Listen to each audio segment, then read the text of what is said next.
O ser humano tem uma habilidade assustadora. Ele consegue se acostumar consigo mesmo até com aquilo que o destrói. Se repetir sofrimento por tempo suficiente, ele chama isso de personalidade. Se repetir carência por tempo suficiente, chama isso de amor. Se repetir medo, chama de prudência.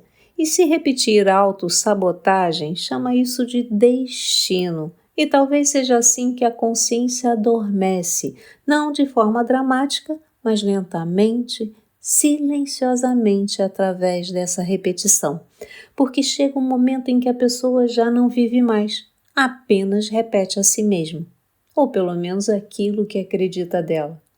Bem-vindo, bem-vinda, eu sou Nath Brito e aqui é o Manifestação. E se você gostar desse episódio, não esqueça de se inscrever no canal, ativar as notificações, dar seu like e, claro, compartilhar e comentar comigo o que você achou.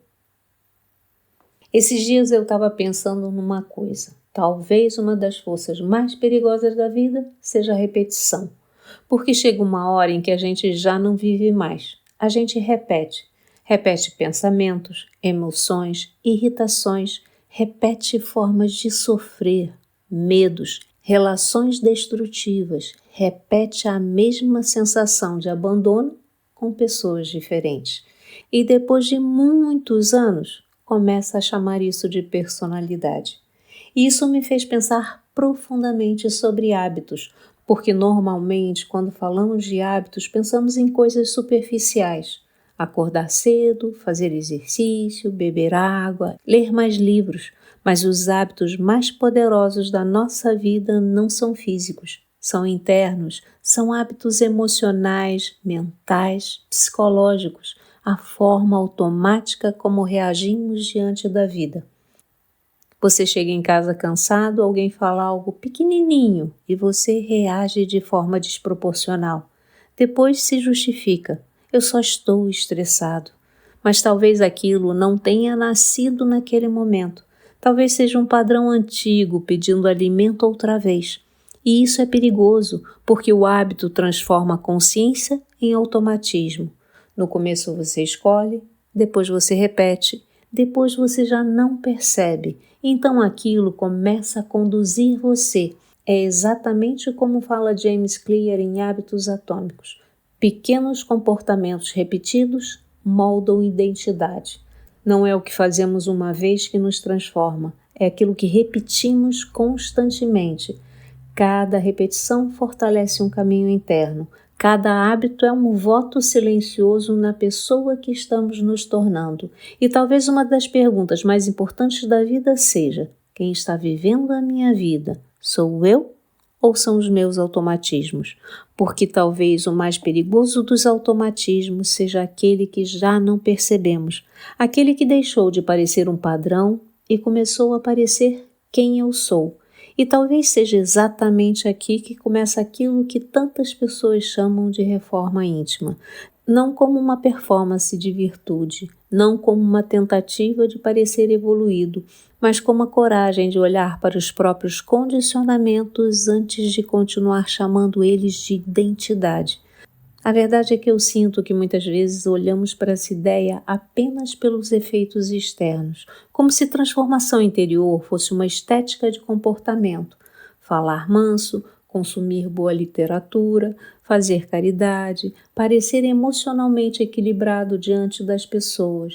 Mas nada disso garante consciência, porque uma pessoa pode falar com extrema delicadeza e ainda assim ser profundamente dominada pelo ego.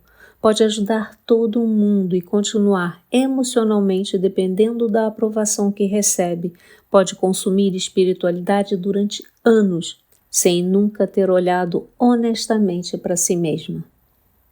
Porque reforma íntima talvez tenha menos relação com a aparência de virtude e mais relação com coragem de perceber o que nos move por dentro.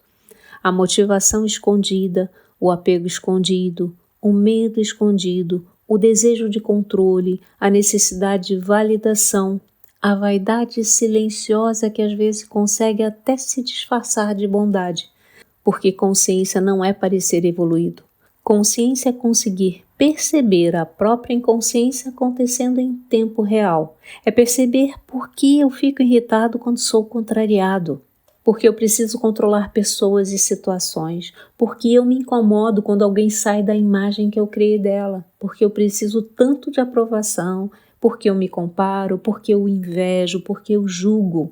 E aqui atenção. Não é dizer, eu não julgo. É perceber o instante exato em que estamos julgando, porque às vezes sorrimos por fora enquanto condenamos alguém por dentro. E talvez isso seja uma das coisas mais difíceis da consciência, perceber o próprio ego sem tentar se defender dele imediatamente. Outro dia eu vi uma cena que me fez pensar realmente. Era um vídeo de uma noiva com seus pais, eles oravam intensamente para que parasse de chover. E aí a chuva parou. E todos começaram a agradecer fervorosamente, emocionados, dizendo que Deus tinha ouvido as orações. Enquanto eu assistia aquilo, eu comecei a perceber o que acontecia dentro de mim, porque eu comecei realmente a julgar aquela cena. Aquilo ia completamente contra muitas coisas em que eu acredito, sobre consciência, sobre responsabilidade interior, sobre energia, sobre merecimento, sobre a forma como nos colocamos diante da vida. E o que tornou aquilo ainda mais impactante foi que a pessoa em questão era extremamente famosa, uma referência para milhares de pessoas, alguém conhecido justamente por falar sobre autorresponsabilidade, sobre consciência, sobre desenvolvimento humano. E ao mesmo tempo estava ali com a família, orando fervorosamente para que algo externo interferisse na realidade. E deixa eu esclarecer aqui uma coisa importante. Eu não estou dizendo que não exista algo maior. Não é sobre isso. Não estamos falando aqui sobre a existência de um Criador. Estamos falando sobre consciência humana, sobre o quanto ainda terceirizamos poder, sobre o quanto ainda queremos que a realidade se curve aos nossos desejos. Mas o mais intenso daquela experiência não foi o vídeo, foi perceber o caos que começou a acontecer dentro de mim enquanto eu assistia aquilo. Porque ao mesmo tempo em que eu julgava, outra parte minha me questionava. Quem é você para falar desse cara? Você está percebendo algo real ou é esse ego aí inflado? E enquanto passava isso, passavam outras coisas no meu pensamento. Por que você está se invalidando? Por que você acha que alguém muito admirado não pode ter pontos cegos? Por que você duvida da própria percepção? E ali eu percebi algo muito desconfortável. A mente é um campo de batalha de narrativas.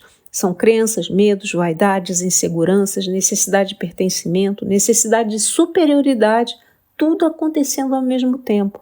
Talvez consciência seja justamente isso, não a ausência do ego, mas a capacidade de perceber esse ego em movimento, perceber os extremos internos, os conteúdos se chocando em tempo real.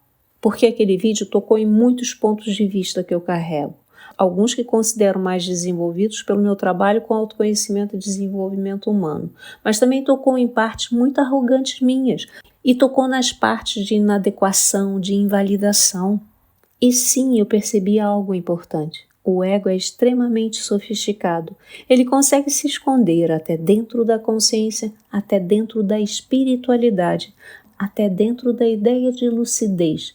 Existe um ego que ama parecer desperto. Ele fala de consciência, fala de presença, fala de evolução, mas no fundo quer vencer silenciosamente os outros, ainda quer estar certo, ainda quer se sentir superior. O ego aceita até virar espiritual desde que continue sendo o centro, e talvez lucidez seja exatamente isso. Não fingir pureza interior, mas perceber o próprio movimento interno enquanto ele acontece, porque nós nos vitimizamos constantemente quando somos contrariados, quando perdemos controle, quando não recebemos reconhecimento, quando a vida não corresponde à narrativa que criamos. E raramente perguntamos: o que essa situação revela sobre mim? Outro dia eu vivi uma outra situação que me fez refletir novamente. Eu vi uma pessoa contando a própria história com uma amorosidade impressionante. Tudo era explicado pelo amor e pela bondade. As escolhas, os sacrifícios, as dores, as renúncias. Mas enquanto ela falava, eu percebia outra coisa acontecendo por baixo do discurso. Ela se colocava constantemente como vítima da própria vida, como alguém que sempre sofreu nas mãos das circunstâncias enquanto apenas amava demais. E talvez eu tenha percebido isso com tanta clareza porque depois de mais de 15 anos ouvindo pessoas em atendimentos, você começa a desenvolver um olhar mais apurado para certos movimentos humanos. Embora nem sempre esse olhar funcione tão bem quando eu quero me enxergar. Bom, voltando à nossa história, em determinado momento eu tentei questionar algumas escolhas, porque para mim, sinceramente, algumas delas pareciam profundamente destrutivas. Mas antes que a conversa avançasse, outra pessoa que estava presente disse: "Ela é muito inocente." E naquele instante eu percebi algo. O olhar não era de investigação, era de proteção, como se questionar aquela narrativa fosse quase uma violência. E ali eu percebi outra coisa profundamente humana. Nós não criamos apenas justificativas para nós mesmos. Muitas vezes também nos cercamos ou somos cercados por pessoas que, por diferentes motivos, reforçam essas narrativas. Às vezes por afeto, às vezes por medo de ferir, às vezes porque sustentar a ilusão do outro é mais confortável do que atravessar o desconforto da verdade.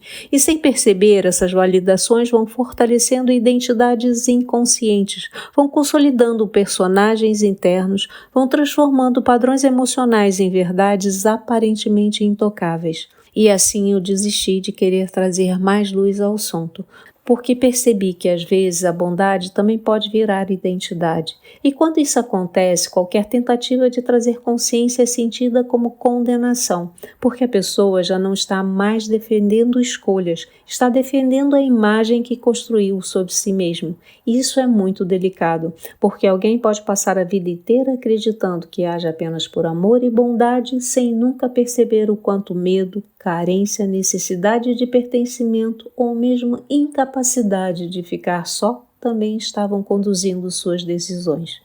E talvez uma das coisas mais difíceis da existência seja perceber que nem toda bondade nasce de consciência. Às vezes ela nasce do medo de não ser amado, às vezes nasce da necessidade de ser necessário. Às vezes nasce da incapacidade de sustentar a própria solidão, porque isso exige responsabilidade interior. E responsabilidade interior pesa. É muito mais fácil culpar, muito mais fácil justificar, muito mais fácil criar narrativas onde sempre somos os feridos da história. E isso pode virar hábito, porque hábitos não são apenas ações repetidas, são identidades repetidas. Toda vez que eu me vitimizo, eu reforço a identidade da vítima. Toda vez que culpo, reforço a identidade de alguém impotente diante da vida. Toda vez que preciso desesperadamente de aprovação, reforço a identidade de alguém que não consegue sustentar o próprio valor. Toda vez que eu julgo, reforço uma estrutura interna de separação e superioridade.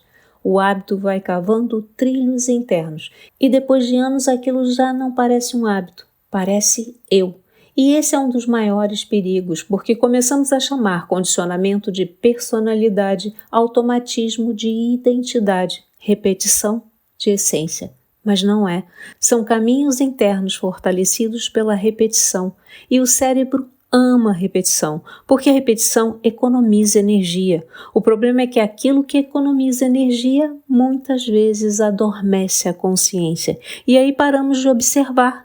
Paramos de questionar, paramos de perceber, apenas repetimos. E talvez exista algo ainda mais profundo nisso tudo, porque repetição não nasce do nada. Às vezes o padrão emocional é uma tentativa inconsciente de continuar existindo.